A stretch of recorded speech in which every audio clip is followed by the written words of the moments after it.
Fala pessoal, eu sou o David Hamilton, DH Criminalista, e nos últimos dias eu estou produzindo uma série de vídeos sobre o tema penas privativas de liberdade. No último vídeo eu trouxe os requisitos subjetivo e objetivo para a progressão de regime. Eu falei do requisito subjetivo, que diz respeito ao mérito, ao merecimento do apenado, e o requisito objetivo, que diz respeito ao lapso temporal, ao tempo mínimo de pena que o indivíduo deverá permanecer no regime mais gravoso para que ele possa progredir para o regime menos gravoso. Falei também que houve uma recente alteração nos lapsos temporais para a progressão de regime, que é a Lei 13.964 de 2019, conhecida como Pacote Anticrime. Essa lei mudou totalmente o sistema de contagem para a progressão de regime e trouxe novos prazos para diferentes situações.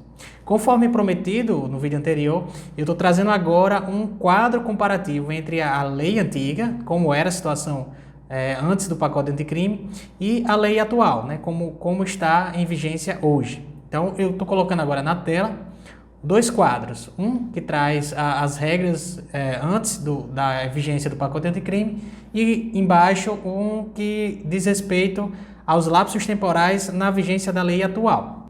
Como a gente pode observar no quadro aí em cima, a gente tinha uma situação muito mais tranquila, muito mais fácil de se entender. Nós tínhamos a situação de indivíduos que cometeram crimes comuns, vale dizer, crimes comuns, aqueles que não são hediondos, ou seja, aqueles que não constam da Lei 8.072 de 90, independente de se ele fosse reincidente ou não, o lapso temporal, o tempo de pena necessário para que ele progredisse de regime, era de apenas 1/6 da pena. A outra situação que nós tínhamos era a situação dos crimes hediondos ou equiparados.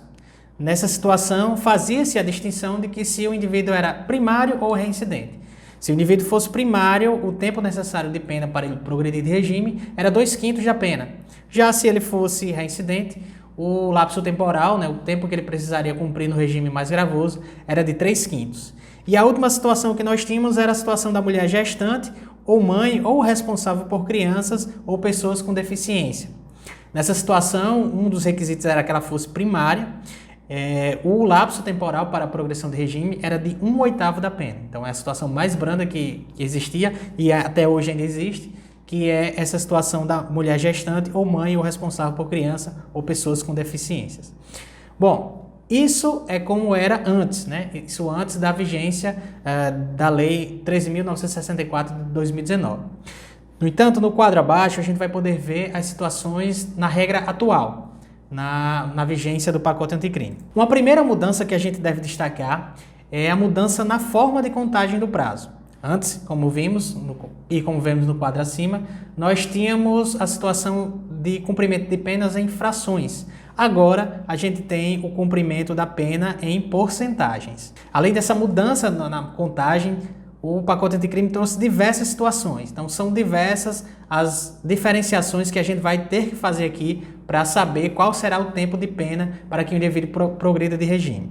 Então, eu trouxe aqui as situações no quadro de baixo. Então, crimes sem violência ou grave ameaça à pessoa a partir de 23 de janeiro de 2020, que é a data da vigência do pacote anticrime. Então, se o indivíduo é primário, o lapso temporal, o tempo necessário para ele progredir, é 16% da pena. Eu coloquei aí a equivalência, né, que esse 16% equivale àquele 1/6 anterior. E se ele cometeu esse crime sem violência ou grave ameaça, mas ele é reincidente, ou seja, ele já foi condenado com sentença definitiva de crime por crime anterior, nesse caso, o lapso temporal será de 20% da pena.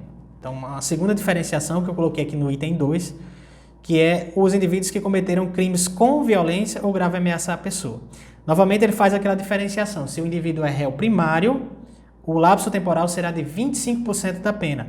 No entanto, se ele foi reincidente, ou seja, que já foi condenado por crime anteriormente, ele terá aí um lapso temporal de 30% da pena. Aí no item 3 a gente entra nos crimes hediondos ou equiparados. Nessa situação de crimes hediondos ou equiparados, a gente tem que ver se o indivíduo é primário. Nesse caso, ele terá que cumprir 40% da pena, ou se ele é reincidente. Nesse caso, ele deverá cumprir 60% da pena. Eu coloquei a equivalência aí também, que é a mesma equivalência anterior.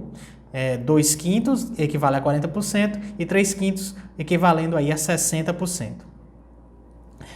No item 4, nós temos crimes hediondos ou equiparados com o resultado morte. Nesse caso, se ele for primário, aí o lapso temporal necessário para ele progredir será de 50% da pena. Já se ele for reincidente, ou seja, já tem uma condenação anterior, o lapso temporal será de 70% da pena. Eu não coloquei aqui no quadro, mas existe uma polêmica com relação ao tempo de pena necessário para a progressão do regime em indivíduos que cometeram crimes hediondos. No caso, os reincidentes. É porque, pelo texto da lei, disse que o reincidente deve ser reincidente em crimes hediondos. É o que a gente chama de reincidência específica. No entanto, a lei foi omissa, não trouxe nenhuma porcentagem para aquele indivíduo que é reincidente, mas ele é reincidente por crime comum e não por crime hediondo. O STJ decidiu recentemente, eu coloco o número de julgado aqui embaixo, e para o STJ, como há essa omissão legislativa, deve-se aplicar a regra do indivíduo que cometeu o crime hediondo, mais é réu primário. Dando continuidade aqui, nós temos o item 5, que é da situação do indivíduo que pertence à organização criminosa estruturada para a prática de crime hediondo ou equiparado. Nesse caso, independente se o indivíduo é réu primário ou reincidente, o lapso temporal será de 50% da pena. No item 6, nós temos o crime de constituição de milícia privada. Então, se o indivíduo foi condenado por crime de constituição de milícia privada, novamente, independente de se o indivíduo é reincidente ou não, a fração, o tempo necessário de pena para ele cumprir é de 50%.